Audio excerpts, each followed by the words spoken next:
I looked at my hands, and they were turning blue. I looked at my arms, and they were dissolving. Not frightening, not strange, just true. My body was becoming light, and then the body was gone. I was not a person. I was not a man sitting in a meditation hall. I was awareness itself, pure, complete, unbounded, radiating in every direction simultaneously. My name is Don Lee Daniels. Some of you may remember me as Swami Jnanananda Saraswati. Whether you're watching this on YouTube, listening on Apple Podcasts, Spotify, or wherever you get your podcasts, I'm glad you're here, truly. For over 40 years, I've been exploring consciousness beyond the body through advanced meditation, conscious out-of-body experiences, and the awakening of Kundalini Shakti, the underlying force that the mystics of every tradition have always known. What you're about to hear is an issue of my newsletter, Listening at the Edge of Consciousness. If you're not yet a subscriber, I invite you to join us. It's free. The link is in the description below and in the show notes. I want to tell you about something that happened to me in meditation. Not once, many times, but the first time changed everything. I was sitting, body quiet, breath slow, mind beginning to still, eyes closed, gaze turned upward towards the space behind my forehead, the Ajna chakra, the third eye. And this is not a metaphor. It is a doorway to the higher levels of consciousness, the place where you begin to see not just with these eyes, but from something far more expansive, a seeing that eventually becomes all-seeing, 360-degree awareness. And I'll describe it in a moment, but at that point, I saw it. A tiny blue speck of light, brilliant, impossibly small, absolutely alive. My mind locked onto it. I couldn't look away. I was mesmerized, captivated, held by something that felt more real than anything I'd ever seen with my open eyes. My meditation deepened, and I knew in that moment that whatever happened was perfect. I surrendered completely. The light grew brighter. It began to pulsate and shimmer, and then the love arrived. Not emotional love, not romantic love. A love so vast and so complete that it erased the word. Peace flooded in behind it, and then a sound, a vibrational frequency that permeated my entire being. The closest word is Om, or more precisely, A-U-M, Om, where each syllable carries a different dimension of creation, condensing finally into the vibration at the crown of the head. But even that does not capture it. This was not a sound I was hearing. This was a sound I was becoming. And I knew with absolute certainty that this frequency was the cause of everything. The entire manifest universe existed because of this vibration. The Gospel of John in the New Testament says it very plainly. In the beginning was the Word, and the Word was with God, and the Word was God. The Word is the vibration. There is no separation. The mystics of every tradition have known this, and we'll go much deeper into this in future issues. The light grew stronger, and I entered it. I looked at my hands, and they were turning blue. I looked at my arms, and they were dissolving. Not frightening, not strange, just true. My body was becoming light, and then the body was gone. I was not a person. I was not a man sitting in a meditation hall. I was awareness itself, pure, complete, unbounded, radiating in every direction simultaneously. There was no center and no edge. Everything streamed from this point, not from me as an individual, but from a source that could only be described as 360 degrees of creation. I was seeing without these eyes, but I was seeing everything in 360. I was the point of all manifestation. Blue light was everywhere, and I was that light. I was so complete, so full of love, so full of knowing that everything was complete in itself. There's nothing in ordinary life that compares to this. And then the blue light began to lessen.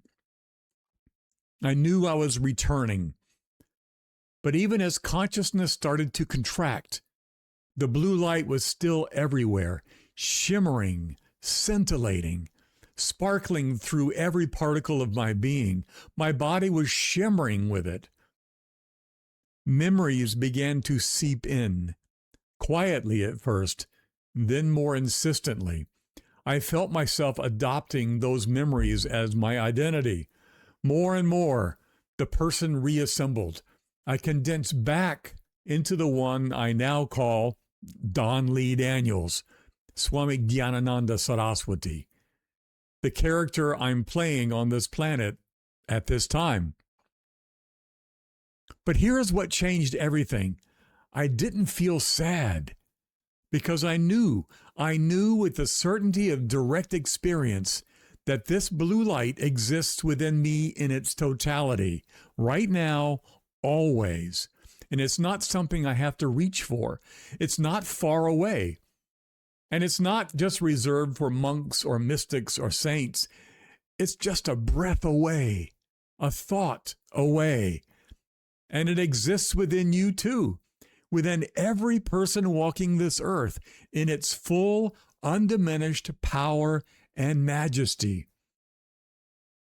But most people have no idea, not a clue, not even a suspicion of the enormity of what lives inside them. This is the kingdom of heaven, not a place you go after death. It's not a reward for good behavior. It's a living reality, pulsing inside you right now, waiting to be recognized. And this is only one experience on a vast spectrum. There are many levels of light, many levels of multidimensional consciousness, worlds you can visit, explore, and return from, worlds as real as the room you are sitting in right now. Some resemble Earth. Some are shimmering landscapes of light that defy anything the human mind can construct or imagine. And along the way, you'll meet beings of pure light, some more complete than others, some so luminous and so far beyond ordinary description that language simply stops. We would call them angels. This is why I teach conscious out-of-body experiences, OBEs. These are not parlor tricks. They are doorways into a multi-dimensional reality that has always been here. And with training, anyone can learn to walk through them. But eventually, even these worlds dissolve into light. Every realm, every dimension, every landscape of consciousness leads deeper. And at the deepest point, at the very source, is the blue pearl. And as you go deeper in meditation, the blue pearl intensifies. What begins as a tiny pinpoint of blue light grows brighter, becoming an actual orb of scintillating blue light, brilliant but cool at the same time, radiating with love. And as you approach it, or it approaches you, you enter it. And in that entering, you realize that you are that light. Everything you see within it is part of a vast ocean of consciousness. And all of it is scintillating with that same blue radiance. And then something remarkable happens when you return to the body, to the earth plane. You begin to see the blue light everywhere. In people, in trees, in animals, even in the air you breathe, the blue light is everywhere at all times. We are simply not aware of it, and this is the color of Shakti in my tradition, the living power of consciousness itself, shimmering through all of creation. You don't see it all the time, but it grows, and eventually you start seeing it more and more often, until pretty soon it's shimmering all the time. My experiences with the blue pearl and the blue light are the most momentous in my life, not because they're the most dramatic, but because they are the closest I have come to what I can only call the face of God. I love that term. Or simply, from the ancient texts, Shiva, Sat Chit Ananda, pure existence, pure consciousness, pure bliss. And I can show you the map. Around the same time as my first encounters with the blue pearl and the scintillating blue light, I made a discovery that excited me to the depths of my heart. I was studying an ancient text from non-dual Shaiva Tantra called the Pratyabhijnahrdayam. I know that's a mouthful, but let me break that word down for you because the name itself is a teaching. Pratyabhijna means recognition. Hridayam means heart. So this long word is the heart of recognition. It is the condensed essence of a much larger body of scripture, an entire philosophical system distilled into 20 sutras, 20 short verses that contain the whole of non-dual Shaiva Tantra's understanding of consciousness, creation, and liberation. And what is being recognized? That you are pure consciousness. That's the whole path. Not acquiring something new, not becoming something you're not. Simply recognizing what you have always been. It's that simple, and it's also that deep. Written over 1,000 years ago, 20 concise sutras that contain the entire philosophy of non-dual Shaiva Tantra. That is all. The word sutra may be unfamiliar to you, but you've already known it in another form. It is the origin of the English word suture, to stitch, to string together, like what doctors do when they sew you up. A sutra is a thread, and like beads strung on a single thread, each sutra holds a concentrated truth that connects to all the others. When I was a monk, I carried a mala, a strand of prayer beads, and as I walked or practiced breathing techniques, I would move one bead at a time through my finger, repeating a mantra with each one. Each bead a complete practice, each bead connected to the next. A sutra works the same way, each one a single concentrated teaching that you can hold, turn over, and enter more deeply every time you return to it. If you've ever seen a Christian rosary, you already understand the principle. Same practice, different tradition. 20 beads, one thread, the entire round trip of consciousness from source to manifestation and back again, mapped in a single text you can hold in one hand. And as I read them, I realize the sages had described exactly what I had experienced. The translations I'm about to share with you come primarily from two extraordinary scholars, Jayadev Singh and Christopher Wallace, If you want to go deeper into this text, their books are the place to start. Now listen to this. Sutra 1. Chitti Svatantra Vishva Siddhi Hetuhu, which means consciousness in her absolute freedom is the cause of the manifestation, maintenance, and dissolution of the entire universe. Sutra 2. Swechaya Swabhitao Vishvam Ummilayati. By the power of her own will, consciousness unfolds the universe upon her own screen. That is the blue pearl before it explodes into light. That is also the singularity, the dimensionless point from which everything streams. Consciousness projects the entire universe on the screen of its own awareness, not onto something else, onto itself. Then the text traces the descent. Over the next 10 sutras, consciousness differentiates. It contracts. It condenses down. It becomes mind.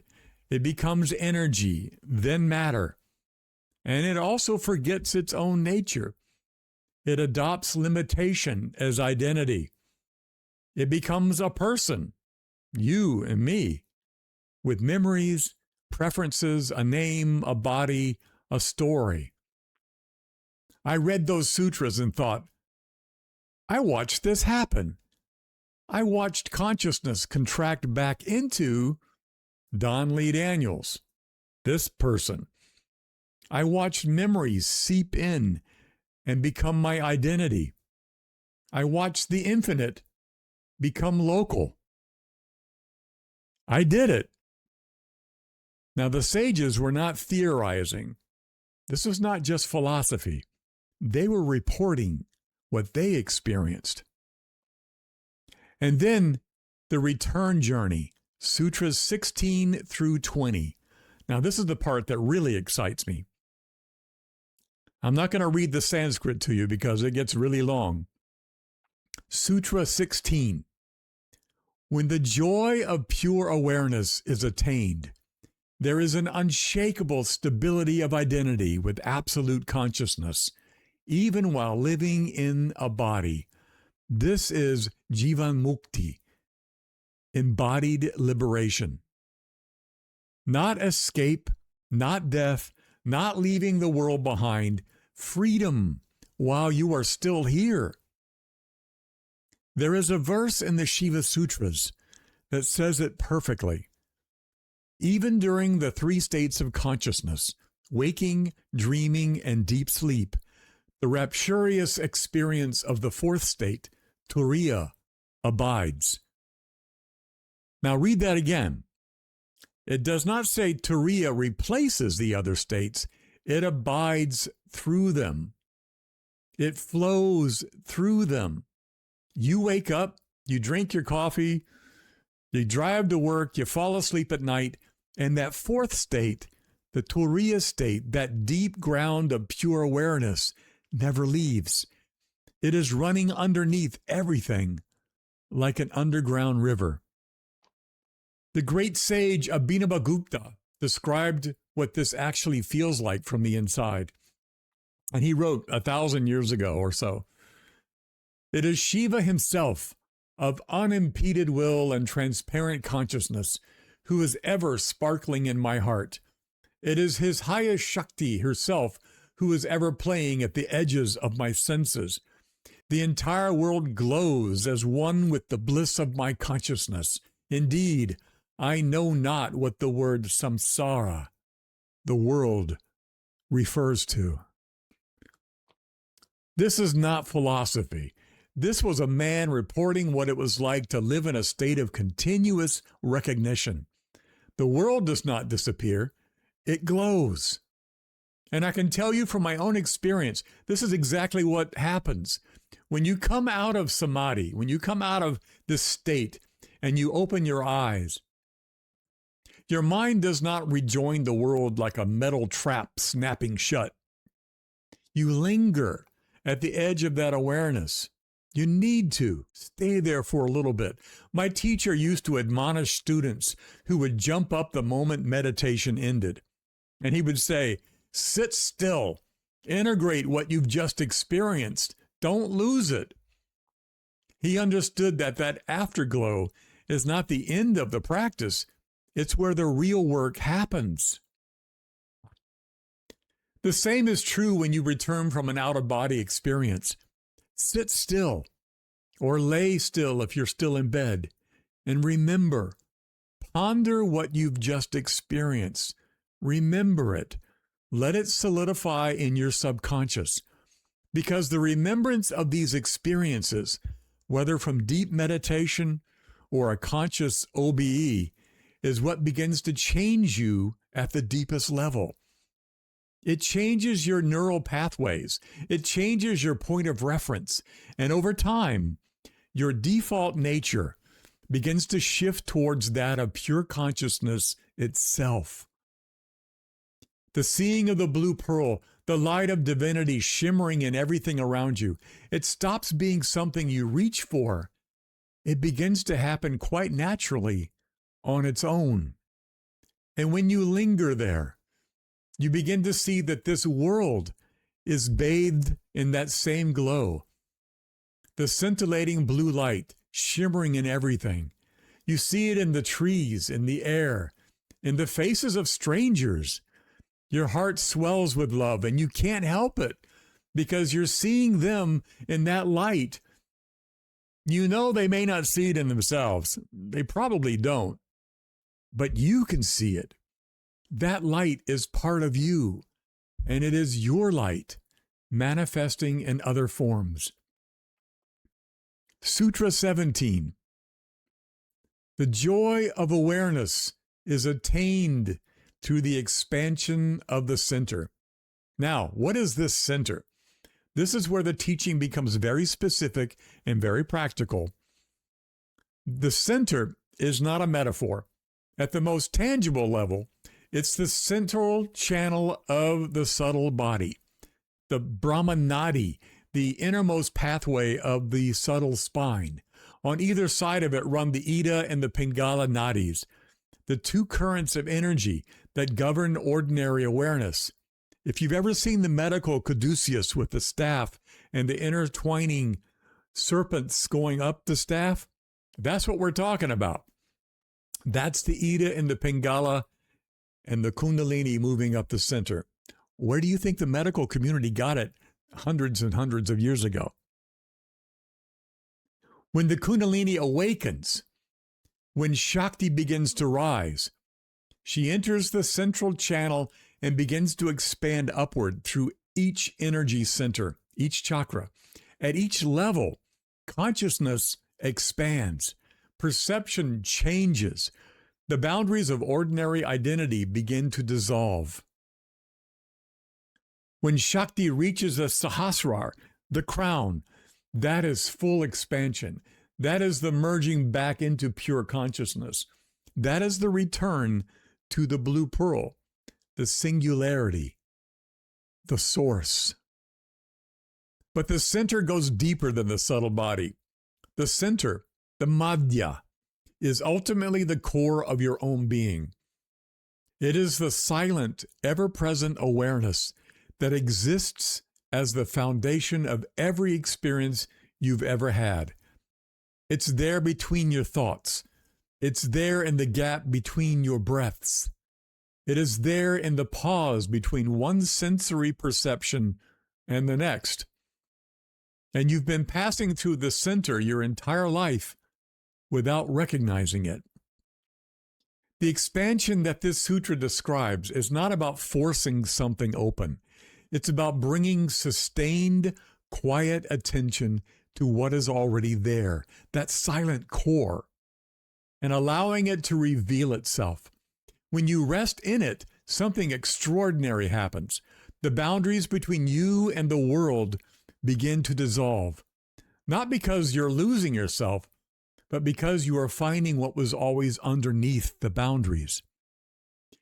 When I experience the expansion of the center, it is sometimes like entering a tunnel of light, a shimmering tunnel of golden, silver, and bluish light, traveling upward, expanding, opening. And as you travel deeper into it, something extraordinary begins to happen. You realize the center is not a center at all. And what you come to understand, not with the mind, but with an awareness that is beyond the mind completely, is that this center is the core of the universe itself. Everything emanates from it. You see this, you feel it, you know this on a level so deep that words stop working. And it is absolutely still. The most immense experience of your life, and it is utterly, perfectly still, and you watch with amazement. Then, as you return into body awareness, the mind begins to wrap itself around what just occurred, and all your memories start coming back, whether you want them or not sometimes.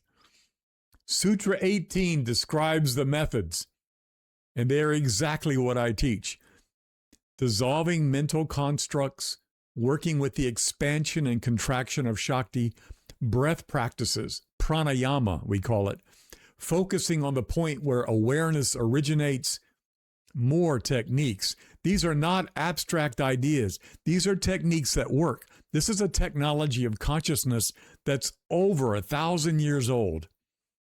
Now, Sutra 19 describes what happens when you keep practicing. You emerge from deep meditation still saturated with those effects, and by repeatedly recognizing your unity with pure awareness, you attain a state of permanently established samadhi, awareness that never leaves, even in the middle of ordinary life.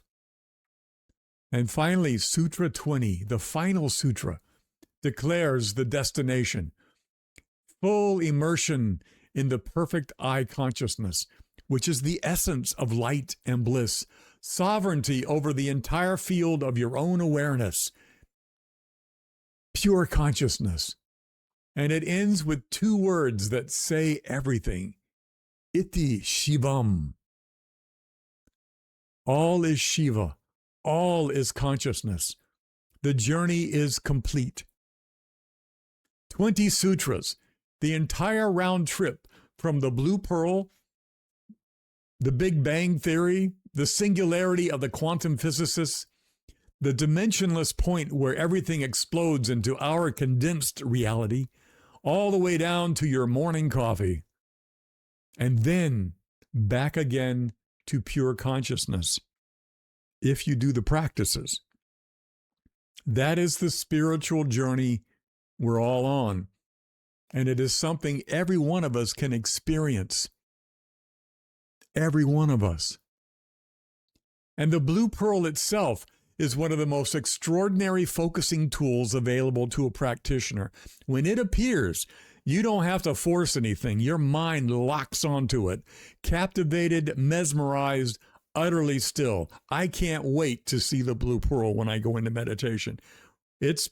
I'm right there. The thought waves quiet on their own, and you are drawn into it like a moth to the flame, like iron to a magnet. The Blue Pearl does the work. All you have to do is show up and be willing to enter. Now, I'll tell you something that surprised me. In my earlier days, when I had these experiences and came back into the body, I have to admit, the body felt cold. It felt dull. It felt inert. After the boundlessness of pure consciousness, this physical form felt heavy and confining. And there were moments when I was not sure I wanted to come back. It's blissful. Now, a word of caution here. For some people, when these experiences beyond the body begin to open up, there can be a tendency to deny the body, to deny the world, and deny the very real challenges of being human. In psychology, we call this spiritual bypassing, using transcendent experience as an escape from life rather than as a deepening of it. And I've seen it. I have felt the pull of it myself. And it is a detour, not a destination. Be careful about this, and we'll explore this more fully in a future issue because it really matters. But for now, know this. The goal is not to leave the world behind. The goal is to see the world as it truly is and live in it fully, totally free. But that is a transition phase, and it passes. The more I traveled that round trip between the source and the body, the more something began to shift. I began to see that this physical form is nothing but light. The body is not an obstacle. It's a temple. It's the temple of the kingdom of God. And when you begin to honor it as that, something remarkable happens. It begins to work better. Your health improves. Your energy changes. Your relationship with being alive in a body transforms entirely. Your relationships in general with everybody transforms. Now, sometimes I would look down at my own hands, even in the ordinary waking awareness, and my ajna chakra would open, and I would see my arms and hands consisting of blue sparkling lights. Not in meditation, not in an OBE, right here in this body, in this room. Now, sometimes I see the people around me turning blue in a grocery store, just standing there in the checkout line, and the blue light begins to shimmer through them, and I laugh. My heart is so happy. Of course, they have no idea they're turning blue, but it makes me laugh because I can see what they can't see in themselves. Some people see auras or see different colors, but eventually those colors begin to turn blue. And I knew when these experiences were happening, I knew that even this body is made of pure consciousness. The mystics have always said this, and quantum physicists are saying the same thing now from a completely different direction, that everything at its most fundamental level is energy. There is no solid matter anywhere. It's all vibrating energy, all the way down and all the way up. When you know this, not as a theory, but as a direct experience, you understand that you are not your body. You are not your mind. And you certainly aren't the emotions that are flowing through it. You are the energy flowing through it. The Shakti, the consciousness flowing through this body and through your mind. And rather than diminishing the experience of being human, that understanding makes it extraordinary. It's astonishing. You become more comfortable in your body, more at ease in the world. You honor this life because you know what it actually is. And you know for certain that there is so much more beyond. I have spent over 40 years exploring that more. And what I've discovered through direct experience, through the ancient texts of non-dual Shaiva Tantra, and through the work of modern scientists and consciousness researchers, is that the Blue Pearl is not simply a mystical vision. It's a doorway into the source of everything, and a map for traveling through that doorway has existed for over 1,000 years and more. In the next issue, I'm going to share specific practices from the ancient texts that can begin opening this doorway for you. I will also share something remarkable, that modern science and the pioneers of out-of-body experiences today are confirming what the mystics knew 1,000 years ago, arriving at the same conclusions from completely different directions.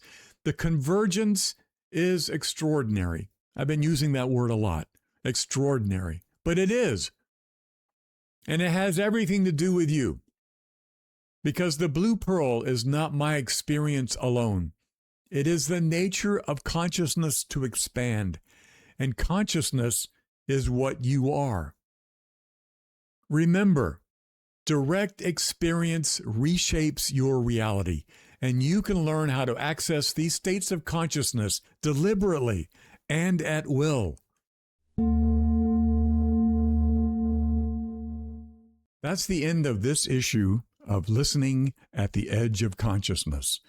The most important thing you can do right now is subscribe to the free weekly newsletter, Direct Experience, Ancient Wisdom, Modern Technology, and Practical Guidance for exploring consciousness beyond the body and deep within.